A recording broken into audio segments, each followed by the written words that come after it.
And matter of fact, she's teaching today. And the average age of her students at Northern Virginia Community College, before that she taught at the Delaware Community College system, is 29 years of age. An awful lot of people going back, just knowing what they have to do and having a shot. And I want to thank you, Madam President, for hosting us here at your college. It's very gracious of you. And by the way, in case you haven't noticed, you probably have, if not the best, one of the best governors in the United States of America.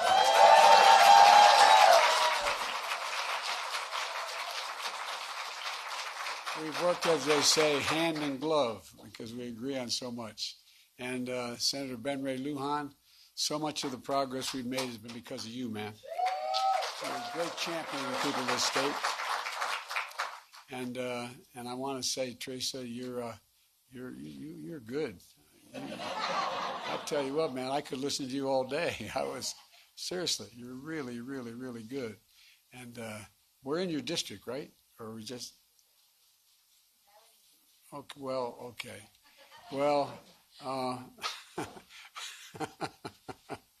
well, I want to tell you, the district we're in is pretty good too. I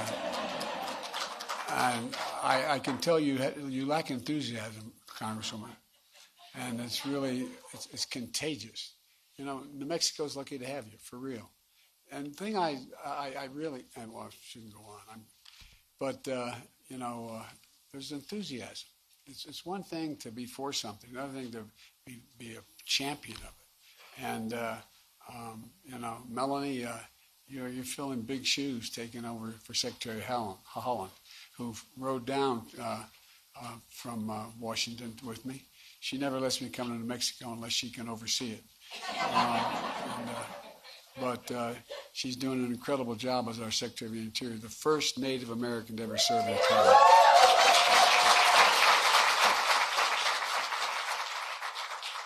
And Mayor Keller, thanks for the passport into town. Appreciate it very, very much.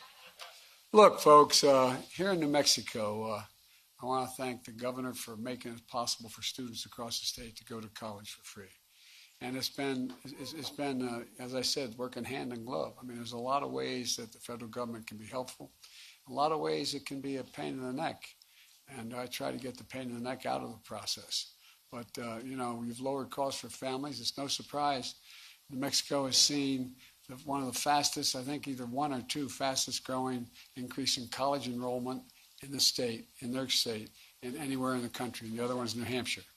And so I want to understand why this is important.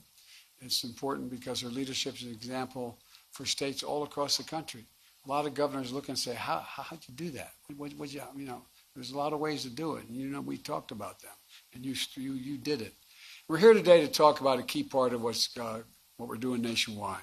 Student debt relief for millions of working and middle-class Americans who are still recovering from the economic crisis caused by the pandemic. When I announced I was going to run for the presidency this time, I made it clear that I had three goals. The first and most important goal was to give middle-class families and working-class families a fighting chance. They've been on the short end of the stick for a long time, across the board.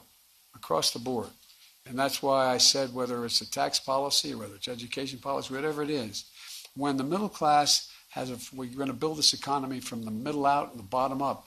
That way the folks who are in the bottom part of the scale have a shot, the middle class gets to grow, and the wealthy still do very well. There's never been a time when the middle class, working class are doing well, the wealthy haven't done very well. And the way I think about it is the way my dad talked about it, and the way so many of you at home talk about it around the kitchen table. How much are the monthly bills? At the end of the month, do you have enough to pay for those bills? And what's left over, if anything? Is there enough for just a little bit of breathing room, as my dad used to say? Just a little bit of breathing room.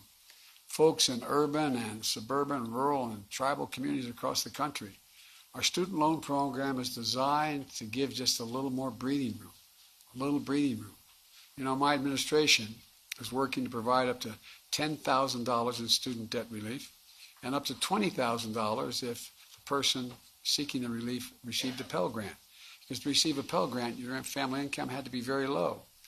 And so you have to make under $125,000 now to get that relief.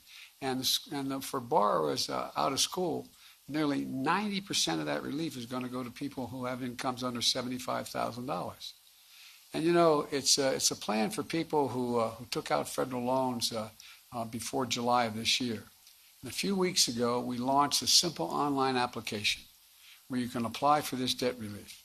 Folks, just go to studentaid.gov. Fill out your name, your social security number, your date of birth, and contact information. No forms to upload, no special login to remember. It's available in English and Spanish. It's on desktop and mobile. It takes less than 5 minutes to do it. And if you need additional information, we'll follow up with you. This is a game changer for so many people. We're hearing from people all over the country about how easy it is to apply. Close to 26 million Americans have already applied, already given us the information to consider, so that they consider life-changing for their families and for them.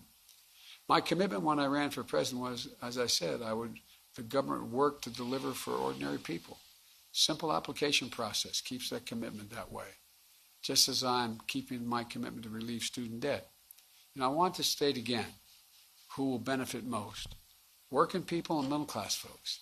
If you earn under $125,000 a year, you'll get up to $10,000 knocked off your student debt. If you earn under $125,000, you'll receive a Pell Grant, and you received a Pell Grant, you get another $10,000.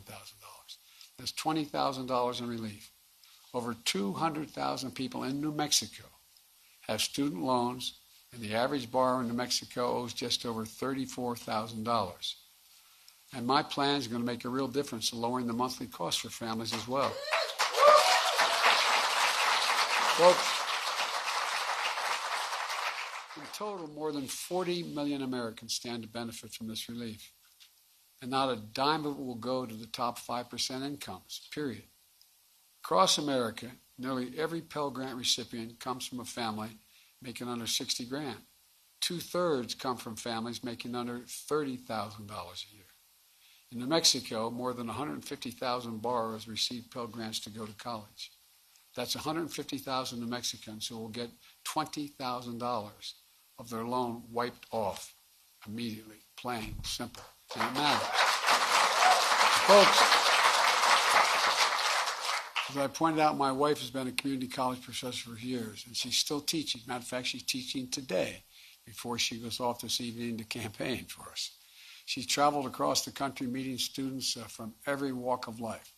She's worked, some of the students she meets work 2 or 3 jobs while going to school, putting dinner on the table, helping their kids with homework, staying up late to do their own homework.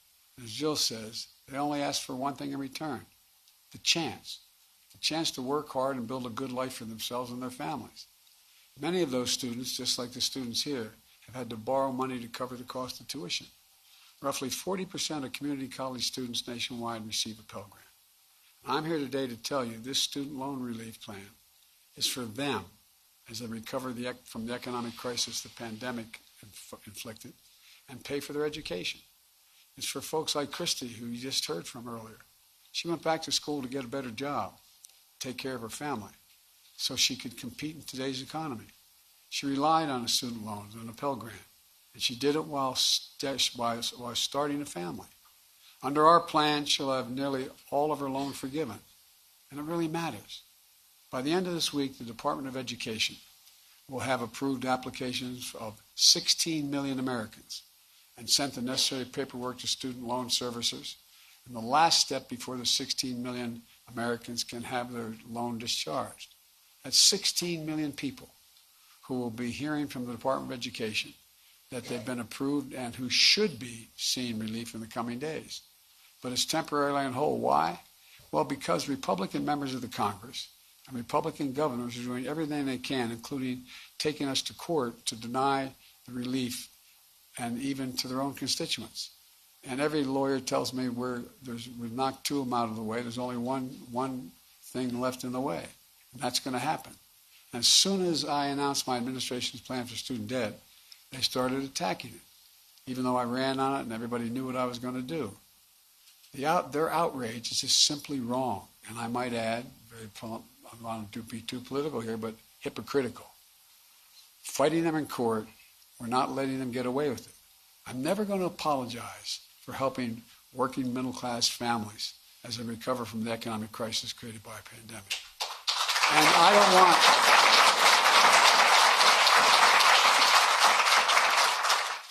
There's an awful lot of mainstream Republicans who they didn't vote for, but who I know support it, but they're a little apprehensive about their situation in their party. I don't want to hear it from the MAGA Republican officials who sit in Congress and who had hundreds of thousands of dollars. In one case, over $1 million in pandemic relief loans forgiven. You know, all those folks who had businesses hurt by the pandemic? Well, we stepped in and we helped. Well, those loans are being forgiven. One of the congressmen received $2 million in forgiveness for a loan. Another one, who you know, she speaks a lot about this, Marjorie Taylor Greene and her husband, they got $180,000 in business loans forgiven. And she said, quote, "It's completely unfair for us to forgive student loans for working and middle-class Americans." Representative Vern Buchanan of Florida said our plan was reckless. He got forgiven $2,300,000. You can't make this stuff up. Republican governors wrote me a letter saying that the relief only helps the elite few. You all know you're elite? It's nice to know that. I knew you were elite. The elite few. Ted Cruz, a senator from Texas, said you're a bunch of slackers. It says it's for slackers who don't deserve relief. Who in God's name do these guys think they are? And folks, despite what Republican officials say, we can afford the student loan program. It's because of our historic deficit reduction. If we can hold for a second here, you know, when I came to office, I received, and I've got an enormous debt passed on to me, a $2 trillion tax cut, not a penny of which was paid for.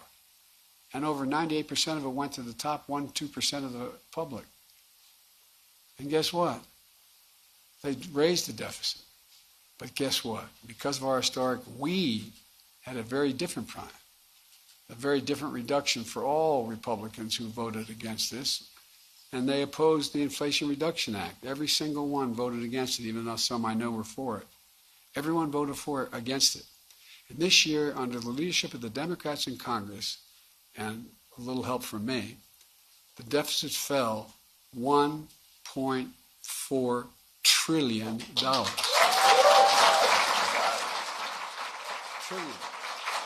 The largest one-year drop in the history of the United States of America. And we cut the federal deficit in half this year. We cut it in half. And this follows last year's historic drop in the deficit of $350 billion reduced last year. And we're going to further reduce the debt over the next decade by another $250 billion. And folks, that's not all. We're relieving student debt. We're also resuming student loan payments that are paused during the pandemic. But come January, folks whose debt isn't fully canceled because of the $20,000 they can receive are going to start paying their loans again. But guess what? That means billions of dollars a year are going to start coming back in the Treasury. But my administration has a planned, economically responsible course to ensure the smooth transition to repayment and unnecessary defaults. And so we're focused on going after the fraudsters, who call borrowers and pretend they're from the government to help them with their loans. If you get any questionable calls, any of them, please tell us by going to reportfraud.ftc.gov. Look, folks, my message to fraudsters looking to cheat the American people, don't. We're going to get you. We'll hold you responsible. Look, but here's the other thing. My administration is taking additional steps to make education a ticket to the middle class and folks can actually afford. For example, we're fixing what was called, and it wasn't very well administered, the Public Service Loan Forgiveness Program. The idea was if you use your education to go to public service, you can over 10 years have it totally forgiven if you do. And if the program forgives students loans to encourage those students to go into public service, go into public school teachers, become police officers, work with local charities, members of the military, the National Guard. Since I've been in office, more than 250,000 teachers, 235,000 to be precise, nurses, police officers have been able to get over $14 billion in loan forgiveness because we're using them to encourage them to go into these works which we need. We're also proposing change in what's called income-driven repayment plans to make it simple and fair. No one with an undergraduate loan today or in the future, whether from a community college or a four-year college, will have to pay more than 5% of their discretionary income to repay their loan, no matter how long it takes. That's income after you pay for the necessities like housing, food, and the like. Only after that, 5% of disposable income. You're currently paying 10%. We're cutting that in half to 5%. And if you still got loans left over after making your payments for 20 years, your debt will be completely wiped out. And I know that sounds strange for the students here, but a lot of people who are my generation and a little bit later also have debt still. My son, Bo Biden, who was the Attorney General of the state of Delaware, passed away after a year in Iraq living next to a burn pit of glioblastoma. He went to two universities. He went to the University of Pennsylvania and Syracuse Law School. He ended up with a debt because I had the dubious distinction of being listed as the poorest man in Congress. I shouldn't say this, but I'm going to tell you anyway. I got a call when I'd be away campaigning for somebody, I'd call my wife in the morning before she took off to school, see how things were. And I called her one morning. I was up in the state of Vermont campaigning for Pat Leahy. And I said, "Hi, honey, how are you?" She said, "Fine." Well, that's a good start. And she said, "Did you read today's paper?" True story. "Did you read today's paper?" Meaning the local Wilmington paper, Wilmington, Delaware. I said, "No, honey, I didn't see it."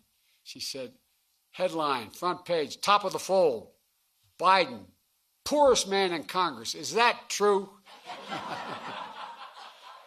Well, I didn't think you were supposed to make money when you were in Congress. But at any rate, and I didn't feel poor. No, by the way, I got elected when I was 29. I had no income. I had little. I was just starting my law practice.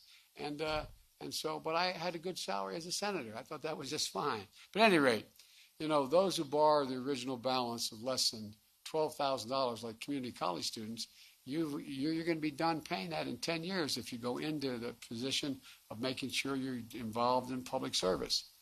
And these changes are going to save more than $1,000 a year on average. It's a game changer. Let me close with this message to young people about this nation. I've always believed your generation, the 18 to 30-year generation, represents the best educated, most talented, least prejudiced, most generous generation in American history. And I really mean that. It is. That's why I'm so optimistic about the future. And that today we face an inflection point.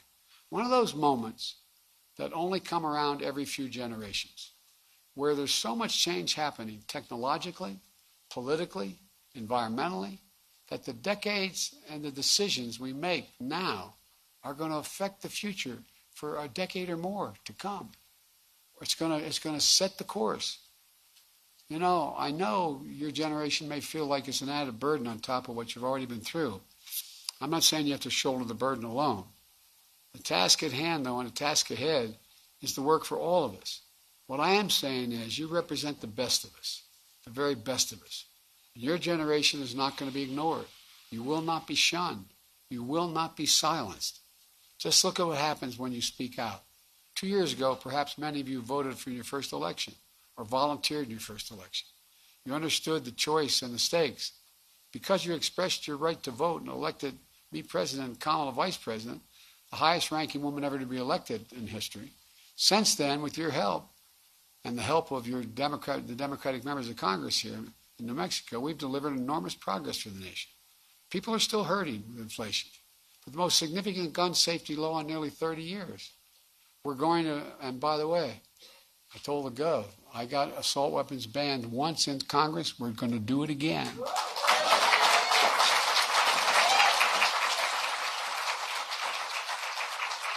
We passed the most significant infrastructure law in 70 years. The only thing bigger was Eisenhower's Highway Trust Program.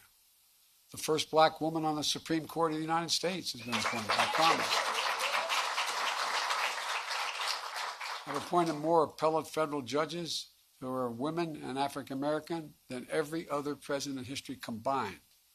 And the most significant commitment to climate change we've ever engaged in. And if anybody ever doubted climate change, come to Mexico the last 2 years, New Mexico the last 2 years. You see what's happening. So I'm keeping my promise that no one should be in jail merely for possessing marijuana, by the way, just for possession. Nobody should be in jail. Those records should be expunged. And let me close with this. I know it's been a rough few years for hardworking Americans. A lot of families, things are still really tough. But they're bright spots where America is reasserting itself. I look around at all of you, and I've never been, as I said, more optimistic. You know, we've created 700,000 manufacturing jobs in America since we came to office. 700,000. We have invested in new technologies. We invented the computer chip. We're investing literally $200 billion, and it's going to grow in making sure we produce these chips. They're smaller than the tip of your finger, but they run everything from automobiles to your home appliances to your wine, across the board. So we're making real progress. And by the way, a lot of it's just going to kick in beginning January because we passed this profound legislation on whether it's dealing with the environment or dealing, I mean, for example, it's estimated that what we did on the environment, we passed legislation providing $368 billion in help to deal with global warming. Well, guess what? It's estimated that that's going to save just in what's available to people for their homes to deal with weatherizing their homes, solar panel, a whole range of things. It's estimated it's going to save the average family in America at least $500 a year. And it's going to save the environment. Look, I guess the point I want to make, Jim, I'll stop.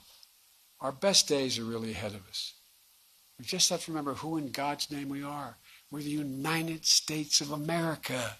There's nothing beyond our capacity. And I mean it. We got to remember who we are. I spent more time with Xi Jinping of China than any world leader has. When I was vice president and when I was out of the office for 4 years when I was a professor and then now as president. 68 hours in terms of on the telephone or in person with him. And he asked me when we were on the Tibetan Plateau, I traveled like 17,000, 18,000 miles with him. He said to me, he said, "Can you define America for me?" I said, "Yes, in one word. Please always remember it. One word. Possibilities." We're the only nation in the world that believes anything is possible, and it is. So God bless you all, and may God protect our troops. Thank you, thank you, thank you.